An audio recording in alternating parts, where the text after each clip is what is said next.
In 1914, there was this young guy from England. He spent 67 days on a boat sailing to a faraway island in the South Atlantic. Why? Well, he got a job there watching the weather for a whole year. On the last day of the trip, while he was chilling and smoking by the edge of the boat, the captain asked him why he was escaping from something. That's what folks always asked him when he chose the sea. But this English guy didn't say a word. When they finally reached the island, everybody helped the Englishman carry his stuff to the cabin where he'd be staying. But something was off. No birds chirping, and no weather official there to welcome them. The cabin looked deserted, like nobody had been there for ages. The captain got worried, thinking it wasn't safe for the Englishman to stay. But he was stubborn. He insisted on staying, even when the captain thought it wasn't a good idea. Against the rules, the captain joined him in checking out the place to make sure everything was okay. As they headed towards the distant lighthouse, they stumbled upon a fountain with a strange message etched on its rocks. Gruner owns this fountain. The captain, feeling cautious, sent his crew back to the boat and continued alongside the Englishman.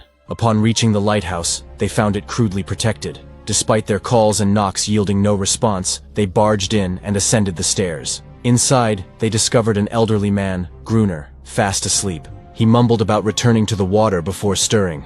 When asked about Aldor Vigeland, the previous weather observer, Gruner cryptically mentioned Vigeland's demise due to typhus. He claimed Vigeland vanished one day, never to be seen again. Frustrated by Gruner's unhelpfulness, the two departed. The Englishman, determined to stay, resisted the captain's attempts to give him a gun. After exchanging farewells, he headed to his cabin, eager to arrange his belongings and set up his weather equipment. He uncovers an old journal in the desk, choosing to read it near the fire. At first, it's all regular stuff about island plants and animals. Then, he finds a photo of a woman in a wedding dress labeled Mrs. Vigeland, suggesting she was the previous guy's wife. But things take a strange turn. The journal talks about scary sea creatures attacking people, and a spooky message saying Darwin was wrong. The following day, while checking the weather by the beach, the Englishman spots circles of rocks filled with shells, meticulously arranged on the sand. They seemed deliberately crafted, not the haphazard work of nature. Later that night, during dinner in his cabin,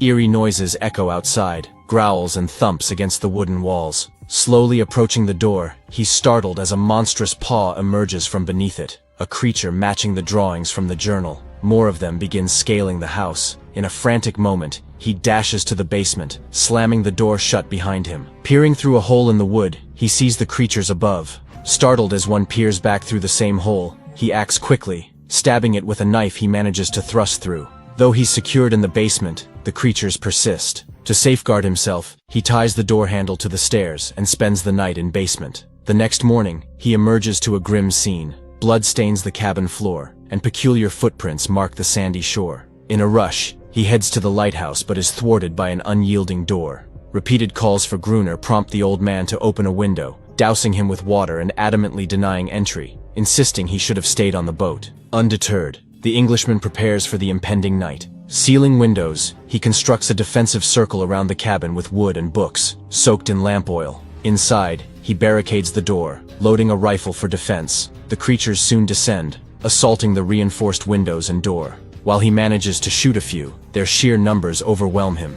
In desperation, he ignites a torch and hurls it onto the prepared circle, setting it ablaze. The fire scares away the monsters, but spirals out of control, engulfing the cabin. Forced to escape, he burns his hand in the process, seeking refuge behind beach rocks as rain begins to fall. Returning to the ruined cabin the next morning, he assesses the wreckage before tending to his injured hand with a makeshift bandage. Armed with the rifle, he stealthily tails Gruner to the fountain, intending to confront him. But before he can take action, he's attacked by a female sea creature clad in a sweater. Managing to fend her off, he aims the rifle, but their standoff is interrupted by Gruner's arrival, who also brandishes a weapon. Refusing to back down, he coerces Gruner into lowering his weapon by threatening the creature. When asked about his intentions, the Englishman asserts his desire to stay and shares his resources in exchange for shelter in the lighthouse. After convincing Gruner that the creature poses no threat, he demonstrates her obedience, akin to a trained pet. Before parting ways, Gruner decides to christen the Englishman as Friend.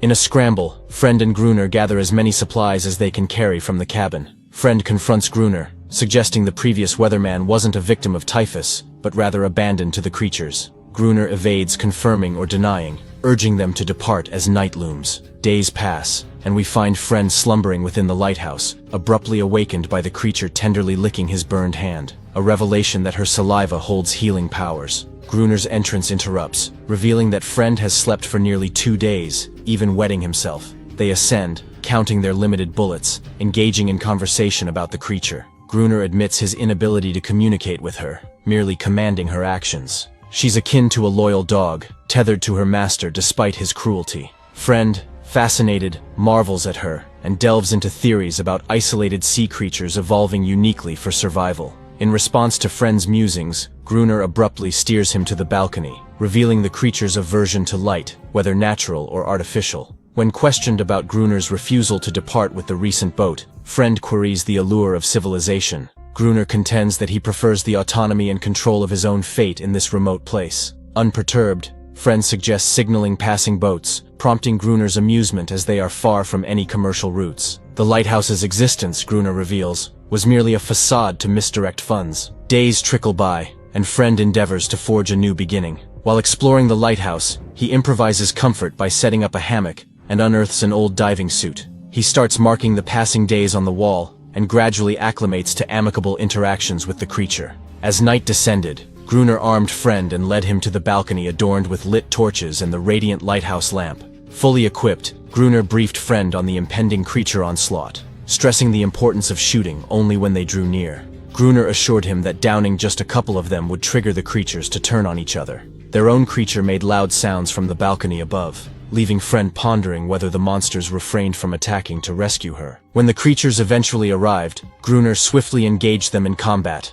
Overwhelmed by fear, Friend retreated inside, succumbing to unconsciousness. The following morning, an irate Gruner roused him, expressing his unwillingness to tolerate any dead weight, no matter the provisions offered. He dispatched Friend to fetch water, a task promptly carried out. Upon his return, Friend made a disquieting discovery. Gruner had spent the night with the creature. After another trial, Gruner grants Friend a final chance. As the creatures approach, Gruner retreats indoors, swiftly locking Friend out to fend for himself. The following morning, Gruner discovers Friend, bloodied yet triumphant, having survived the night's ordeal. Despite the tension, a routine settles in. Friend undertakes daily chores to earn his place in the lighthouse, while both men fortify against nocturnal creature assaults. In moments of reflection, Friend recalls his original quest for solace in the island's emptiness, but finds himself immersed in a living nightmare. Perplexed by the creature's intermittent attacks, he questions the prolonged periods of peace. 2 entire weeks pass, without a trace of the menacing creatures.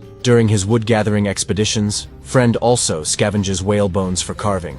Puzzled by Gruner's duality, attacking the creatures while forming an unusual bond with one, whom he names Anaris, Friend can't fathom how Gruner tolerates the chilling touch of her cold skin. Despite this, Friend himself grows attached to Anaris, developing an unexpected camaraderie. One fateful night, their engrossment in a game of chess leads to oversight. The creatures launch an attack, and in a frantic scramble, they barricade themselves in the lighthouse. Gruner sustains a leg injury during the melee, tended to by Anaris's healing abilities. The following morning, as Anaris tends to Gruner's wound, Friend raises concerns about their dwindling ammunition, signaling an imminent threat to their survival. On a beach excursion, he discovers a necklace, coinciding with the sighting of a distant boat. Rushing back with a flare gun in hand, Friend intends to signal the boat, but Gruner staunchly refuses, safeguarding his solitary existence on the island. In a tussle to prevent Friend's signaling attempt, Anaris intervenes, growling at Gruner, asserting protection over Friend. Friend, alarmed by Gruner's mistreatment of Anaris, follows her outside after she flees the lighthouse. Setting aside his rifle, he approaches her gently, unveiling a whalebone boat he carved. Anaris recognizes the design, leading Friend to a hidden spot on the beach where an abandoned boat rests in the sand.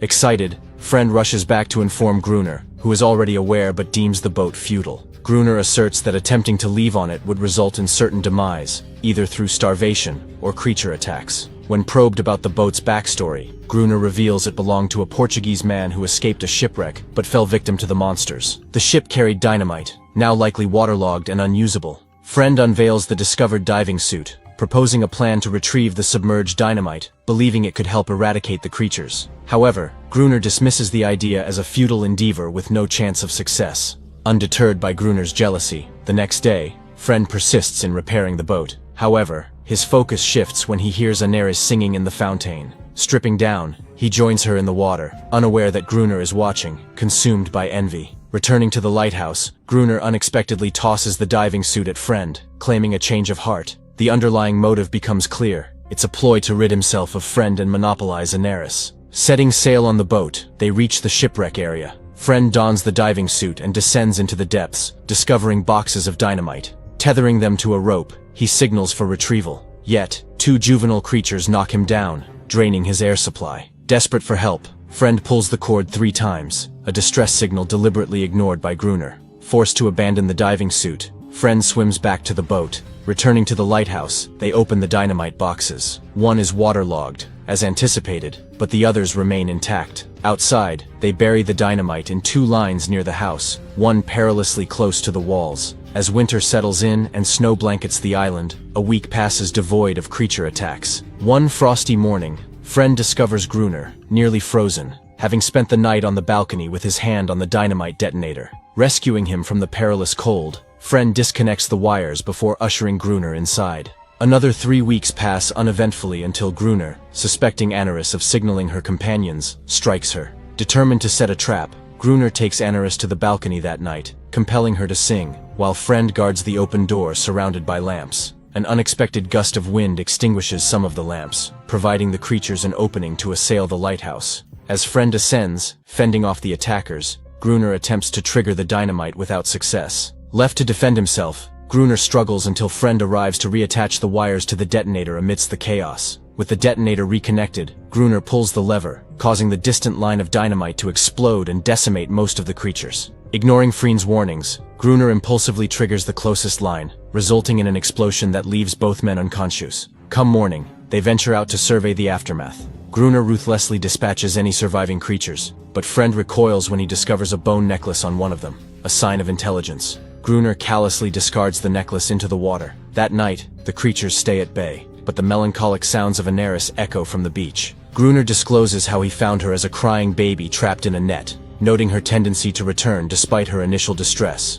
Friend interprets it as mourning. The next day, strolling along the beach, Friend spots 2 juvenile creatures in the sea. Trying to extend an olive branch, he creates a circle of stones on the sand, placing the bone boat he carved in the center. Returning to the lighthouse, Friend witnesses Gruner reloading their rifles with fake bullets, intending to maintain an illusion of threat. Unperturbed, Friend heads to the balcony, using binoculars to check on his bone boat, finding it exactly where he placed it. The following morning, Friend discovers Gruner in a drunken slumber, a spilled deck of cards on the floor. Inside the card box, he finds the same picture of the woman from his cabin, but now with her husband. Love, love, love is inscribed on the back. A revelation strikes Friend. Gruner is an alias, and the previous weatherman is still alive. Gruner is, in fact, the weatherman driven to madness by loss and isolation.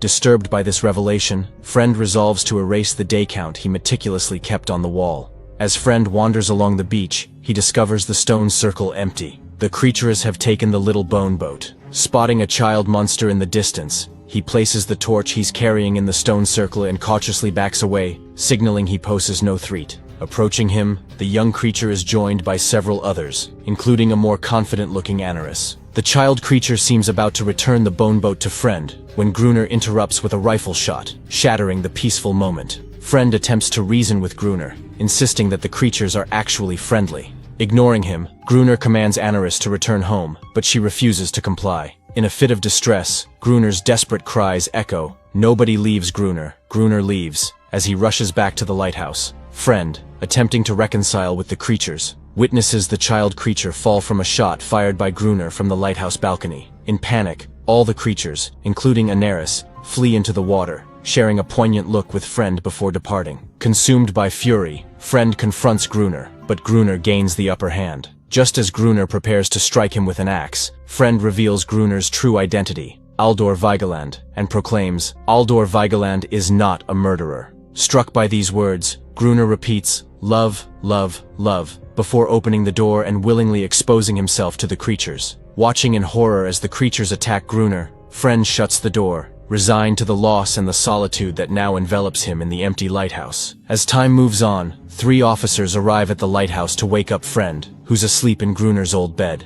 They mistake Friend for Gruner, and think he's the weatherman they've come to replace. Friend doesn't correct them, and even says the weatherman passed away from an illness called typhus. The main officer scolds Friend for the messy room, and tells him they're in the middle of a war. Meanwhile, Friend steps out onto the balcony and spots a bunch of ships far away. The movie ends with Daenerys running along the beach, then jumping back into the water. Thanks for tuning in, everyone.